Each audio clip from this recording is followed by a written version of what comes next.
दोस्तों, मैं हूं आरती। संस्कृति आईएएस के यूट्यूब चैनल पे आप सभी का स्वागत है। मैं हाजिर हूं एक नए विषय को लेकर के। आप सभी हमेशा यही सोचते होंगे कि मंदिर है, मस्जिद है तो शायद उसी धर्म से संबंधित या फिर जो है किसी धर्म का कोई मंदिर, मस्जिद, गुरुद्वारा या कुछ भी है तो उस धर्म के उच्च जाति के लोग ही वहाँ पर नियुक्त होते होंगे, जैसे ट्रस्टीशिप वगैरह होती है। तो यहाँ पर सुप्रीम कोर्ट का एक बड़ा फैसला यहाँ पे आया है कि धर्म, जाति, नस्ल ये सारी चीज़ें जो है मानवीय हैं, मानव ने खुद बनाई है। तो यहाँ पर मंदिरों में ट्रस्टीशिप की नियुक्ति करते टाइम आप किसी का धर्म, जाति, लिंग वगैरह नहीं देखेंगे। जो भी व्यक्ति उस योग्य होगा आपको उसकी नियुक्ति करनी पड़ेगी। मामला है केरला हाई कोर्ट ने जो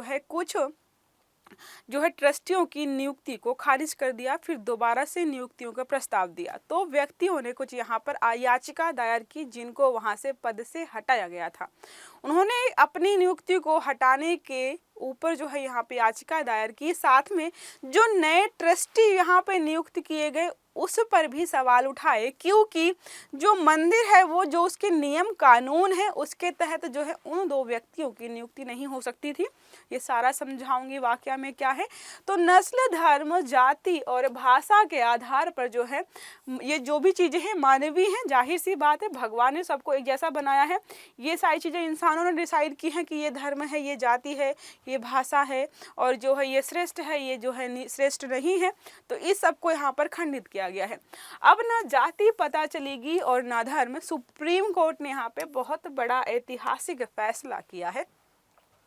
सुप्रीम कोर्ट का कहना यह है कि ट्रस्टी अगर किसी को नियुक्त किया जा रहा है तो आप जाति को आधार बनाकर वहाँ पर नियुक्ति के लिए मना नहीं करेंगे कि नहीं बहुत बड़ा मंदिर है, यहाँ पे जो है ट्रस्टी जो है बहुत बड़ी जाति का या उच्च जाति या सवर्ण जाति का होना चाहिए। अगर कोई व्यक्ति उस लायक है और वो भले ही निम्न जाति का होगा तो आपको जो है नियुक्ति करनी ही पड़ेगी। ठीक है। तो लिखा, सुप्रीम कोर्ट ने कहा है कि गैर वंशानुगत मंदिर ट्रस्टी की नियुक्ति के लिए जाति कोई बाधा नहीं है। तो जो ये मंदिर है वहाँ पे जो है गैर वंशानुगत ट्रस्टी नियुक्त किया जाता है। मतलब जो है वंशानुगत पद नहीं है, यहाँ पर कोई भी व्यक्ति अगर उस पद के लायक है तो नियुक्त हो सकता है। लेकिन बात यह है कि इस जो मंदिर परिसर है यहाँ पर नियुक्ति का एक नियम कानून है कि कोई भी राजनीतिक पद पर बैठा हुआ व्यक्ति या किसी पार्टी का मेंबर जो है इस ट्रस्टी के पद पर नहीं विराजमान होगा। लेकिन अभी जो खुलासा किया गया तो देखा जा रहा है कि दो राजनीतिक पार्टियों के मेंबर्स को यहाँ पर ट्रस्टी, गैर वंशानुगत ट्रस्टी के रूप में नियुक्त किया गया है। तो याचिका में इसको भी मेंशन किया गया है कि ऐसा कैसे किया गया है, क्योंकि ये नियमों का उल्लंघन है। ठीक है। अब बात करें प्रमुख बिंदुओं की खबर के, तो सर्वोच्च न्यायालय ने हाल ही में इस सिद्धांत को दोहराया है कि मंदिरों में जो है वंशानुगत ट्रस्टी के पदों पर चयन जो है जाति आधारित नहीं होगा। जाति के आधार पर आप जो है चयन नहीं करेंगे। साथ में यहाँ पर न्यायमूर्ति एम सुंदरेश और न्यायमूर्ति अरविंद कुमार की पीठ ने जो है केरल उच्च न्यायालय ने जो नियुक्तियों को खारिज किया था उसके खिलाफ जो याचिका आई है उसकी चुनौती जो आई थी उसकी सुनवाई कर रहा था, तो टिप्पणी करने से मना कर दिया है कि इस पर जो है टिप्पणी हम नहीं कर सकते हैं। बाकी जो है अगली बार से जो भी नियुक्तियां होंगी उन पर जो है ये नियम कानून जो पिछले इन्होंने उल्लंघन किए हैं ये लागू नहीं होंगे। आई नो थोड़ा सा टॉपिक बहुत ज़्यादा कॉम्प्लिकेटेड है समझना, तो समझ इतना लीजिए कि एक मंदिर है और उस पर जो है गैर वंशानुगत रूप से ट्रस्टियों की नियुक्ति हो रही थी। ठीक है। फिर जो है एक तरीके से सुप्रीम कोर्ट ने बोला कि वंशानुगत नियुक्ति में जो है आप किसी भी व्यक्ति को जो है नियुक्त कर सकते हो, जाति आधार पर जो है भेदभाव नहीं करना है। और वहाँ पर जो है नियुक्ति का एक ये भी स्टेटमेंट है कि कोई भी व्यक्ति जो है ट्रस्टी के पद पर होगा तो वो जो है राजनीतिक पद पर नहीं होना चाहिए। लेकिन जब वहाँ पर नियुक्तियाँ हुई तो क्या देखा गया कि दो व्यक्तियों को नियुक्त कर दिया गया जो कि किसी राजनीतिक पार्टी से है, और उसके पहले जो व्यक्ति नियुक्त किए गए थे जाति के आधार पर उनको हटा दिया गया। तो उन्होंने याचिका दायर की है कि हमें पहली बात तो हटाया गया, दूसरा जिन दो व्यक्तियों को लेकर आया गया है वो जो है नियमों कानूनों के तहत फिट नहीं है। ठीक है। इसमें जो है मालाबार देवस्थानम बोर्ड के तहत नियंत्रित संस्थाओं, देवस्थानों, मंदिरों में गैर वंशानुगत ट्रस्टियों की पिछली नियुक्तियों को रद्द कर दिया गया था। तो पिछली नियुक्तियां रद्द कर दी गई थी, बाद में जो है नई नियुक्तियों के लिए यहाँ पर निर्देश भी दिए गए थे। वर्तमान याचिका में जो है, जो पहले नियुक्त हुए थे जिनको पद से हटाया गया है, उन ट्रस्टियों ने यहाँ पे चुनौती दी है, ठीक है, न्यायालय के निर्णय को। साथ में जो है उच्च न्यायालय ने उक्त निर्णय में हस्तक्षेप करने से मना कर दिया। अब जो है हमारा जो न्यायालय है, उच्च न्यायालय जो है, उसने बोला कि जिन भी व्यक्तियों को पद से हटाया गया है और केरला हाईकोर्ट ने जो फैसला दिया है, उस फैसले पर हम हस्तक्षेप नहीं करते हैं, लेकिन भविष्य की नियुक्तियों के लिए याचिकाकर्ताओं की पात्रता पर कोई असर नहीं डालेंगे।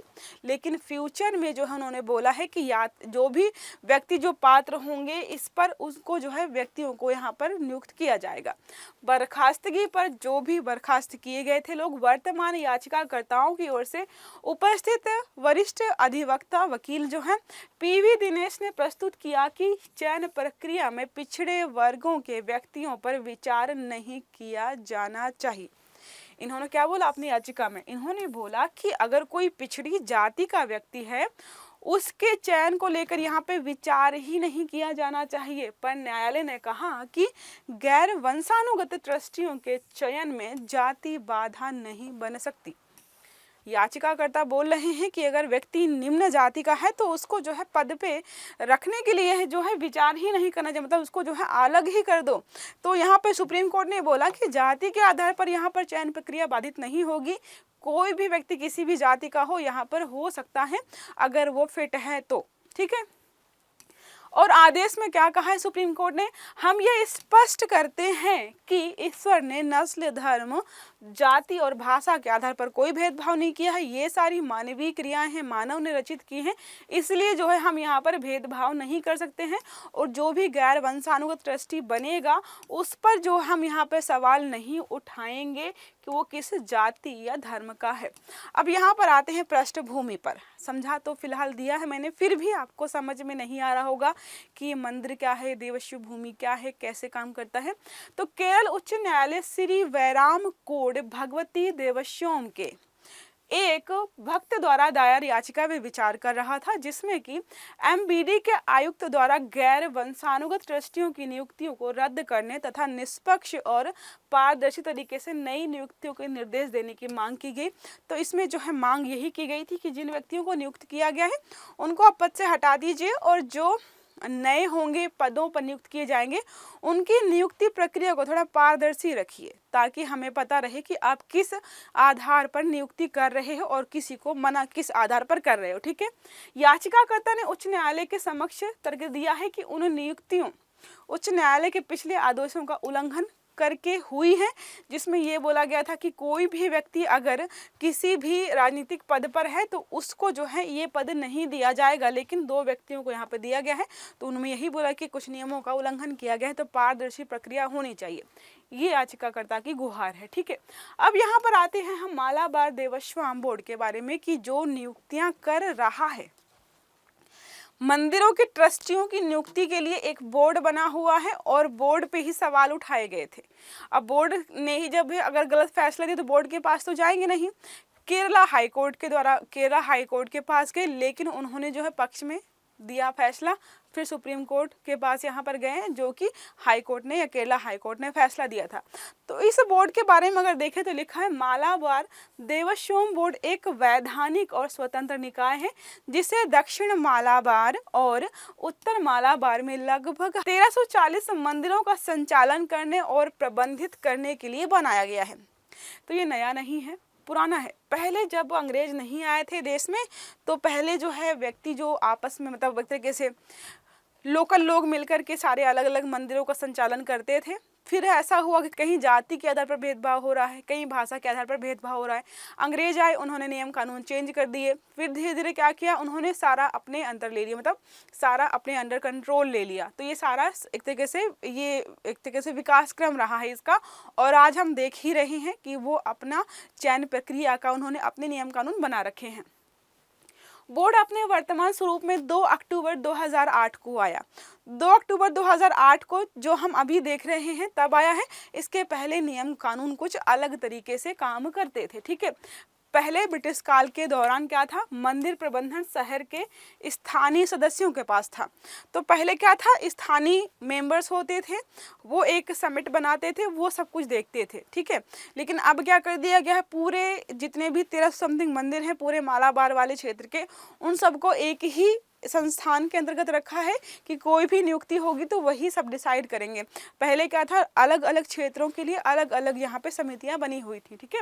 मंदिर कई सांस्कृतिक गतिविधियों और सामाजिक विकास का स्थान होते हैं। हमने पढ़ा है कि आज के समय पे हमें दिखाई देता है कि ठीक है मंदिरों में बस पूजा चल रही है, भंडारा चल रहा है और अन्य चीज़ दिखाई दे, लेकिन फिर भी आज भी कई मंदिर ऐसे हैं जो सामुदायिक केंद्र का रूप होते हैं। पहले तो दक्षिण भारतीय बहुत सारे मंदिर इसी के लिए थे, वो शिक्षा के लिए स्कूल चलाते थे, लोगों को पैसा मुहैया कराते थे कर्ज के रूप में, मतलब बहुत सारे सामाजिक कार्य जो है मंदिरों के द्वारा ही किए जाते थे।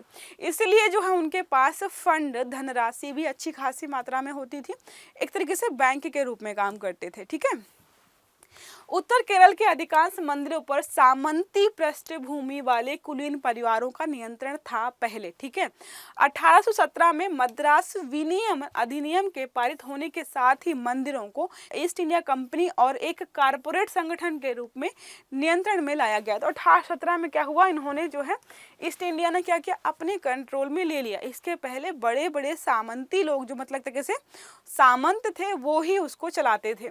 1925 में राज्य धार्मिक और अधर्मार्थ बंदोबस्ती अधिनियम के पारित होने के साथ मंदिरों को सरकारी नियंत्रण में लाया गया। अभी भी ब्रिटिशर्स का शासन है। 1925 में देखो, जब ईस्ट इंडिया कंपनी शासन कर रही थी तब उसने अपने अंतर्गत लिया। अब आपको कमेंट करके बताना है कि कंपनी का शासन कब खत्म हुआ और जो है ब्रिटेन का सरकार का शासन कब भारत में शुरू हुआ। तो जब सरकार आ गई, यहाँ पे कंपनी चली गई, तो हमारे मंदिर किसके हाथों में आ गए, सरकारी नियंत्रण में आ गए, ठीक है। इसी अधिनियम के तहत किया क्या गया, तो राज्य सरकारों ने स्थानीय नगर सदस्यों को चुना और वहाँ पर जो है विकास बोर्ड वगैरह बनाए। फिर क्या है, मंदिरों को रख रखाव वगैरह के लिए लोगों को नियुक्त किया गया। इस प्रकार मालाबार जिले के अंतर्गत आने वाले मंदिर जो है मद्रास एचआर एंड सीई अधिनियम 1926 के अंतर्गत आ गए। तो 1925 में वो लोग उन्होंने क्या किया, सरकार के अंतर्गत ला दिया सारे मंदिरों को, जितने भी दक्षिण भारतीय मंदिर थे खासकर केरला के और मालाबार वाले एरिया के। 1926 में उन्होंने एक्ट या अधिनियम ला करके उनको जो है अपने हिसाब से चलाना शुरू किया। राज्य पुनर्गठन अधिनियम 1956 आया बाद में।